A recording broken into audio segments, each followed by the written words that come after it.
for all of the innovation platforms around which we have centered our research and investing for years. So robotics, energy storage, AI, multi-omic sequencing in the life science space, and blockchain technology. All of them are being catalyzed by AI. Of course, AI can't catalyze itself, but you know what I mean. All of the other platforms are being catalyzed, and I think the speed of change is going to be pretty shocking over the next few years. And there are shades of it, or signs of it, in the unemployment report, and we'll get to that in a minute.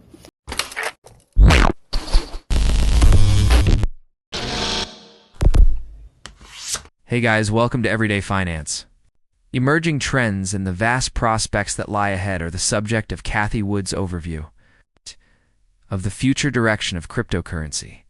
As far as she is concerned, Bitcoin and digital assets are not simply a matter of price action. They are emblematic of a fundamental shift in the way that capital flows, with innovation and acceptance playing a role in determining the long-term picture. Keeping our eye on this target, 3% deficit as a percent of GDP. You can see we've seen a small improvement. Tariffs are beginning to impact the deficit or improve the deficit. They're running somewhere between a $400 and $500 billion rate. That's an annual rate. And that would get the deficit over 1 year to roughly 4.7, 4.8%. So continued progress we expect. This is a lightning rod issue for the markets, and it's because the interest level is so high already, higher, as many people know, than the defense budget, that it seems that is going to be overwhelming. We won't be able to overcome this because just paying that interest bill is such a drain. And we are focused on it as well, but focused on ways to get it down to 3%. Tariffs will pick away at it, but we think much more important, besides the DOGE cutbacks, which are still impacting government spending with government layoffs featured prominently in the unemployment report. So those have a long way to go, actually. And then the other thing that we're focused on is real GDP growth. And we believe, as we've said many times before, that real GDP growth, starting later this year into 26, in time for the midterm elections, we think it's going to surprise on the high side of expectations, significantly on the high side of expectations. And so we think that is going to be probably the biggest answer to the deficit falling as a percent of GDP. This was also the answer in the Reagan years, moving into the Clinton years. There we ended with a surplus. And we do expect a surplus, maybe not in the next 3 years, but again, just like in the Reagan years, it takes time to turn the profligate spending around and correct for excesses. So within the next 4 to 5 years, we would not be surprised to see a surplus. Again, very dependent on real GDP growth. And as we've talked about many times in the past, we do believe that we're ready for prime time for all of the innovation platforms around which we have centered our research and investing for years. So robotics, energy storage, AI, multi-omic sequencing in the life science space, and blockchain technology. All of them are being catalyzed by AI. Of course, AI can't catalyze itself, but you know what I mean. All of the other platforms are being catalyzed, and I think the speed of change is going to be pretty shocking over the next few years. And there are shades of it, or signs of it, in the unemployment report, and we'll get to that in a minute. It is important in terms of attracting investment to the United States. Adjusting for what I just showed you in terms of the depreciation schedules, the effective corporate tax rate, the tax rate today is 21%, down from 35% in the first Trump administration. He got it down to 21%. Now they're not operating on the tax rate as much as they are the effective tax rate through these depreciation schedules. And that will get taxes down to roughly 12%. I was just in Hong Kong, which prides itself on very low tax rates, corporate tax rates, and that has attracted a lot of investment. But if you look at the tax rates there versus in the United States, at an effective tax rate of 12%, we are below Hong Kong's 16.5%. I believe they have, for very low levels of corporate income, up to, I can't remember, 100,000, something like that, 8%. But beyond that, and that is what we're talking about, 16%, we are lower than the Hong Kong schedules. That's important and interesting. And we're about as low as Ireland. Ireland's 12, I think it's a 12% tax rate, has attracted enormous investment, particularly in the pharmaceutical area and the tech sector. And we think a lot of that investment, again, encouraged by the Trump administration in all kinds of ways, a lot of that will make its way back, at least partially back. So now on to monetary policy. So you can see here in the purple line is money growth, the growth in money supply.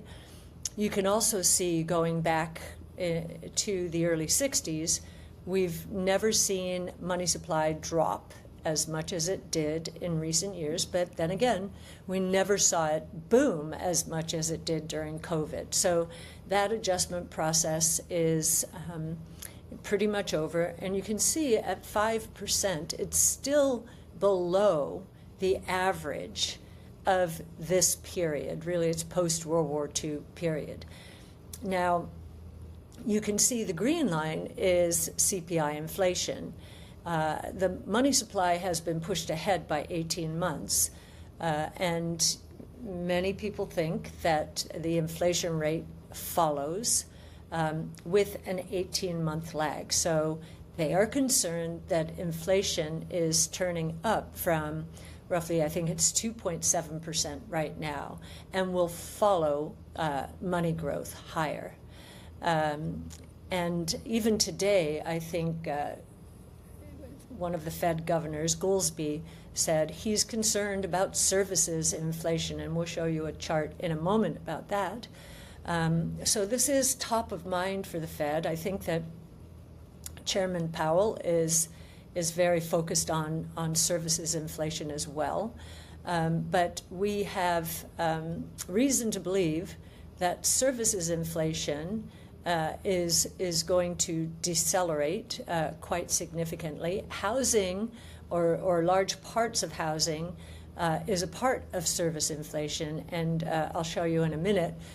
Housing price inflation is decelerating on the existing home sale side and continues to drop on a year-over-year basis on the new home side. And there's reason to believe that drop will deepen in the next 6 to 9 months. So I want to show you a very important chart now on why we think money supply growth is not going to fuel inflation, or this recent acceleration is not going to fuel inflation. A recent drop in the price of Bitcoin from $113,000 to $110,000 has led to a great deal of discussion. The retail buying rate increased rapidly when the spot volume delta of Binance went positive. But rather than causing a rally, the liquidity provided more substantial players with an opportunity to exit. which contributed to the decline. Despite the drop, exchange outflows demonstrated determination among smaller investors, who moved their Bitcoin into wallets for long-term storage.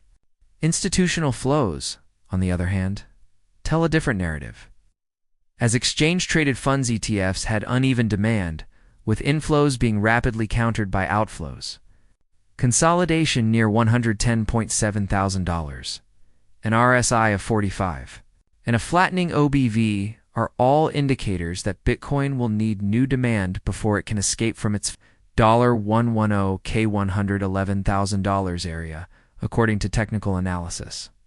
I just wanted to point to this chart as well, because I've just taken a trip through Asia, and it is clear that the only focus in Asia is on tariffs and those headlines, but they're not focused on the massive deregulation that's taking place in the United States. Crypto, we're seeing big changes there, of course, legislatively, and also in the court system and in the regulatory system. So there we're seeing the first executive order, I think, that President Trump rescinded, this was a Biden executive order, was on AI to free up innovation in that space. Nuclear energy, all kinds of energy to solve the power needs associated with AI and data centers. Huge deregulation, huge. Now that is slower moving by nature, but on our site you will see how much regulation has held back nuclear energy here in the United States and in Japan since the 70s. And we're rectifying this 50-year problem now at warp speed, at least for that sector. And just to give you a sense, China is constructing today 28 large-scale nuclear reactors. In the U.S., we are not constructing one. We have been so constrained by regulation. And the antidote to that has been small modular reactors, and those are proceeding apace. Again, regulation takes time, but again, proceeding apace. And we think from the largest to the micro nuclear reactors, we're moving into a nuclear age. When Brett Winton and I were at our last firm, Brett and his team authored a book, a big black book, on nuclear and how safe and sustainable it was and is. And then unfortunately, Fukushima happened in Japan and unraveled nuclear for yet another decade, more than a decade. Again, the regulators had the upper hand around the world. And now we're back, and so that's good. All of these are going to feed economic growth importantly during the years ahead. And you can see here tax changes that are going to encourage this. So manufacturing structures. If companies get their manufacturing structures up within the next 3 years, they don't have to be quite in service, but if they have them essentially finished, and maybe to be put in service a little later, they will be able to depreciate in 1 year the depreciation. That they will be able to expense in 1 year what normally would have taken 30 years to depreciate. So that's massive tax savings. And this is good for the next 3 years. And so we think there's going to be an explosion in manufacturing capacity and all other kinds of investing. And we think there's going to be a huge amount of foreign direct investment, especially given the Trump administration's strong stance. But you can also see here equipment, domestic R&D, software. These are fully expensed in year one. Now, these changes have been made permanent. And as you can tell, they're aimed squarely at innovation. And so we think that's going to cause an explosion in the 5 platforms I've just mentioned. They're going into overdrive. And so we think that's very exciting. And that's part of the growth story moving ahead. And importantly, it's part of the productivity boom we see emerging. And productivity is going to be very important in terms of not only holding inflation down, but driving it down. And we've been saying this for quite some time. Inflation may seem stuck in the 2 to 3% range right now, and tariffs are aggravating that, of course. But we would not be surprised to see inflation drop in the years ahead to 0 or even negative. Because we think the innovation that's taking place now is going to be pretty explosive. And technologically enabled innovation is deflationary by nature. It follows learning curves, which are expressed in cost declines. It's all about efficiency. And so we think that's going to be a big part of the story. And here you can see, and I've repeated this a few times, but despite the fact that the U.S. jobs market is sluggish and inflation is a concern, leading to macroeconomic uncertainty, Bitcoin continues to maintain its position above $110,000, demonstrating resilience in spite of the daily outflows of exchange-traded funds. Despite the fact that Bitcoin still lags behind gold and the S&P 500, weekly ETF inflows of more than $250 million give support, prompting doubts as to whether or not Bitcoin will catch up to the other two. Sustained exchange-traded fund selling has caused Ethereum to slide to $4,275, putting it under increased pressure. The future trajectory of Bitcoin will depend on developments in policy, choices made by the Federal Reserve, and the momentum of exchange-traded funds ETFs. Analysts are of the opinion that the next decisive move will determine whether Bitcoin, BTC, will be able to reach $115,000 again, or whether it will risk experiencing a more significant drop toward $100,000.